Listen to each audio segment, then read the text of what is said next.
நம்ம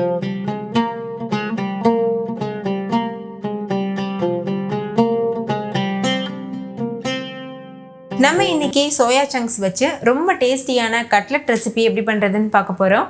பொதுவாக நம்ம உருளைக்கிழங்கு கட்லெட், வெஜ் கட்லெட்லாம் பார்த்துருப்போம். ஆனால் இந்த சோயா சங்க்ஸ் கட்லெட் அது எல்லாத்தையும் விடையுமே பக்காவான டேஸ்ட்டில் இருக்கும். ஸோ கண்டிப்பாக ட்ரை பண்ணி பாருங்கள்.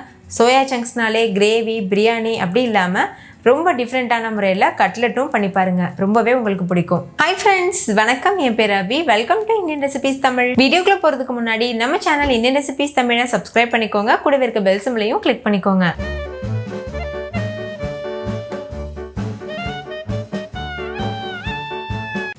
ஃபர்ஸ்ட் இந்த ரெசிபி பண்ணுறதுக்கு ஒரு மிக்சிங் பவுலில் 1 கப் அளவுக்கு சோயா சங்க்ஸ் எடுத்துக்கோங்க. நீங்கள் சின்ன சைஸ், பெரிய சைஸ் எது வேணாலும் யூஸ் பண்ணலாம். இதில் நல்ல கொதிக்கிற சுடுதண்ணி சேர்த்துக்கோங்க. சோயா முங்குற அளவுக்கு சேர்த்தா போதும். நான் 2 கப் அளவுக்கு சேர்த்துருக்கேன். சேர்த்துட்டு மிக்ஸ் பண்ணிவிட்டு மூடி போட்டு மூடிட்டு அப்படியே வெதுவெதுப்பான சூடு வரது வரைக்கும் வச்சுருங்க. நல்ல வெதுவெதுப்பாக இருக்குது. இப்போ இந்த ஸ்டேஜில் இந்த மாதிரி தண்ணியை நல்லா பிழிஞ்சு எடுத்துட்டு சோயாவை மட்டும் தனியாக எடுத்துக்க போகிறோம். எந்தளவு முடியுமோ அந்த அளவுக்கு ப்ரெஷர் கொடுத்து நல்லா இந்த மாதிரி பிழிஞ்சுக்கோங்க. கொஞ்சம் கூட தண்ணி இருக்கக்கூடாது. நல்லா பிழிஞ்சதுக்கப்புறமா இது போல் ஒரு பாத்திரத்துக்கு மாற்றிடுங்க. இப்போ பாருங்கள், எல்லா சோயாவிலேருந்தும் நம்ம தண்ணியை பிழிஞ்சு எடுத்துகிட்டு தனியாக வச்சாச்சு. இப்போ இதை ஒரு மிக்சி ஜாரில் சேர்த்துட்டு எந்தளவு முடியுமோ அந்தளவுக்கு ஃபைன் பேஸ்ட்டாக அரைச்சி எடுத்துக்கோங்க. கொஞ்சம் குறப்பாக தான் இருக்கும், ஆனால் முடிஞ்ச அளவு நல்லா அரைக்க பாருங்கள். இதோட கன்சிஸ்டன்சி பாருங்கள், இந்த மாதிரி சாஃப்டாக இருக்கணும். அப்போ தான் நம்ம கட்லெட் போல் ஷேப் பண்ணும்போது ஈஸியாக இருக்கும். இப்போ இதை ஒரு மிக்சிங் பவுலுக்கு மாற்றிடுங்க. அடுத்து ஒரு 6 பிரெட் துண்டுகள் எடுத்துக்கோங்க. நான் மில்க் பிரெட் யூஸ் பண்ணியிருக்கேன். நீங்கள் நார்மல் சாதா பிரெட் கூட யூஸ் பண்ணலாம். இதை அதே மிக்சி ஜாரில் போட்டு எந்தளவு முடியுமோ அந்தளவுக்கு ஃபைன் பவுடராக பொடிச்சு எடுத்துக்கோங்க. நீங்கள் 6 பிரெட் துண்டுகளுக்கு பதிலாக 2 உருளைக்கிழங்க குக்கரில் வேக வச்சுட்டு தோல் உரிச்சிட்டு மசிச்சு கூட சேர்த்துக்கலாம். இப்போ பாருங்கள், ப்ரெட்டை நல்லா அரைச்சாச்சு.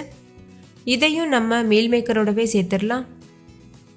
சேர்த்துட்டு இது கூட 1 டீஸ்பூன் இஞ்சி பூண்டு விழுது சேர்த்துக்கோங்க. கூடவே 1 டீஸ்பூன் மல்லித்தூள், 1/2 டீஸ்பூன் மிளகாத்தூள், 1/2 டீஸ்பூன் மஞ்சள் தூள், 1 teaspoon garam masala, 1/2 teaspoon chicken masala, 1 teaspoon உப்பு இதெல்லாம் சேர்த்துக்கோங்க. சிக்கன் மசாலா ஆப்ஷனல், உங்களுக்கு விருப்பம் இல்லைன்னா ஸ்கிப் பண்ணிடலாம். கூடவே ஒரு சின்ன சைஸ் வெங்காயம், 2 பச்சை மிளகாய், கொஞ்சமாக கொத்தமல்லி இதெல்லாம் பொடியாக கட் பண்ணி சேர்த்துக்கோங்க. கூடவே 2 டேபிள் ஸ்பூன் அளவுக்கு கடலை மாவு சேர்த்துக்கோங்க. சேர்த்துட்டு நல்லா இந்த மாதிரி பிசைஞ்சு எடுத்துக்கோங்க. நல்லா அழுத்தம் கொடுத்து ஒரு சப்பாத்தி மாவு பக்குவத்துக்கு மிக்ஸ் பண்ணிக்கோங்க. இப்போ பாருங்கள், நல்லா மிக்ஸ் பண்ணியாச்சு. இதில் கொஞ்சம் கூட தண்ணி சேர்க்கலை. மீல் மேக்கரில் இருந்த தண்ணியே கரெக்டாக இருக்கும், அதனால் கொஞ்சம் கூட தண்ணி சேர்க்கக்கூடாது. இப்போ இதில் இருந்து சின்ன சின்ன உருண்டையாக எடுத்துகிட்டு நம்ம கட்லெட் ஷேப்புக்கு பண்ணி வச்சிடலாம். நல்லா இந்த மாதிரி அழுத்தம் கொடுத்து உருட்டிக்கோங்க. அடுத்து லேசாக தட்டிக்கோங்க. பாருங்கள், இந்த மாதிரி ஓரத்தில் விரிசல் இருந்ததுன்னா நல்லா அமுத்தி விட்டு ஒரு கட்லெட் ஷேப்புக்கு பண்ணிக்கோங்க. கொஞ்சம் கூட விரிசல் இருக்கக்கூடாது. இதே மாதிரி மீதி இருக்க எல்லா மாவுலையும் கட்லெட் ஷேப்புக்கு பண்ணி வச்சுக்கோங்க. அவ்வளோதான், எல்லா மாவுலையும் கட்லெட் போல் பண்ணி வச்சாச்சு. இப்போ இது ஒரு ஓரமாக இருக்கட்டும். அடுத்து ஒரு சின்ன பவுல் எடுத்துக்கோங்க. அதில் 1/2 கப் அளவுக்கு மைதா மாவு, 1 டீஸ்பூன் அளவு உப்பு சேர்த்து நல்லா மிக்ஸ் பண்ணிக்கோங்க.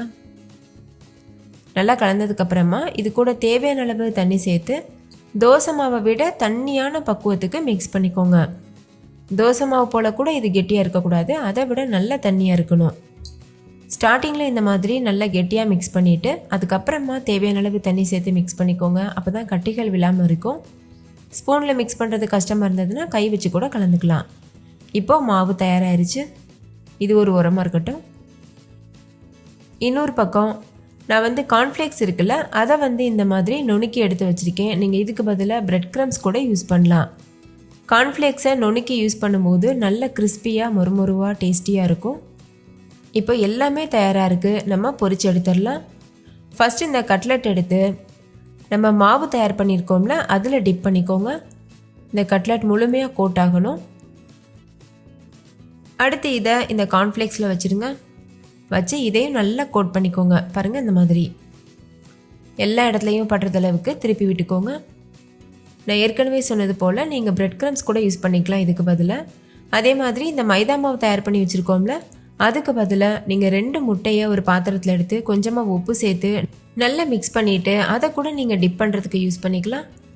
அவ்வளோதான், இப்போ நம்ம பொரிச்சு எடுத்துடலாம். இதே போல் மீதி இருக்க எல்லா கட்லெட்டையும் மாவில் முக்கி கார்ன்ஃப்ளேக்ஸில் முக்கி எடுத்து வச்சுக்கோங்க. எண்ணெயை ஹை ஃப்ளேமில் வச்சு நல்லா சூடு பண்ணிவிட்டு அதுக்கப்புறமா மீடியம் ஃப்ளேமில் வச்சுட்டு கட்லெட்டை உள்ளே சேர்த்துருங்க. லோ ஃப்ளேம்லேயோ ஹை ஃப்ளேம்லேயோ வச்சிடக்கூடாது. மீடியம் ஃப்ளேம்லேயே வச்சு 2 பக்கம் திருப்பி விட்டு நல்லா முறுமுறுப்பாக வர வரைக்கும் வேக வச்சுக்கோங்க. இதே மாதிரி மீதி இருக்க எல்லா கட்லெட்டையும் வேக வச்சு எடுத்துக்கோங்க. ஒரு பக்கம் நல்லா வெந்ததுக்கு அப்புறமா இன்னொரு பக்கம் திருப்பி வச்சுக்கோங்க. அவ்வளோதான், எண்ணெயோட சலசலப்பு தன்மையெல்லாம் அடங்க ஆரம்பிக்குது. இந்த ஸ்டேஜில் கட்லெட்டை நம்ம வெளியில் எடுக்கலாம். அவ்வளோதான், டேஸ்டியான சோயா கட்லெட் சூப்பராக தயாராகிருச்சு. நீங்களே பாருங்கள், நல்லா கலர்ஃபுல்லாக, வெளியில் நல்லா கிறிஸ்பியாக, உள்ள நல்லா சாஃப்டாக, ரொம்பவே அருமையாக இந்த கட்லெட் வந்து தயாராகிருக்கு. இதே போல் மீதி இருக்க எல்லா கட்லெட்டையும் நம்ம பொரிச்சு எடுத்துடலாம். அவ்வளோதான், இப்போ நம்ம இதை சர்வ் பண்ணிடலாம். நீங்களும் கண்டிப்பாக இதே மெத்தடில் ட்ரை பண்ணி பாருங்கள். வெளியில் நல்ல மொறுமொறுவாக, உள்ள சாஃப்டாக, ரொம்பவே டேஸ்டியாக இருக்கும். இதை நான் இன்றைக்கி டொமேட்டோ கெச்சப் கூட வச்சு சர்வ் பண்ண போகிறேன். ஸோ கண்டிப்பாக ட்ரை பண்ணி பாருங்கள். வீட்டில் இருக்க எல்லாரும் என்ஜாய் பண்ணி கேட்டு வாங்கி சாப்பிடுவாங்க. ஓகே ஃப்ரெண்ட்ஸ், இந்த சோயா கட்லெட் உங்களுக்கு ரொம்ப பிடிச்சிருந்துச்சுல்ல? பிடிச்சிருந்தா லைக் பண்ணுங்கள், ஷேர் பண்ணுங்கள், கமெண்ட் பண்ணுங்கள். தேங்க்யூ.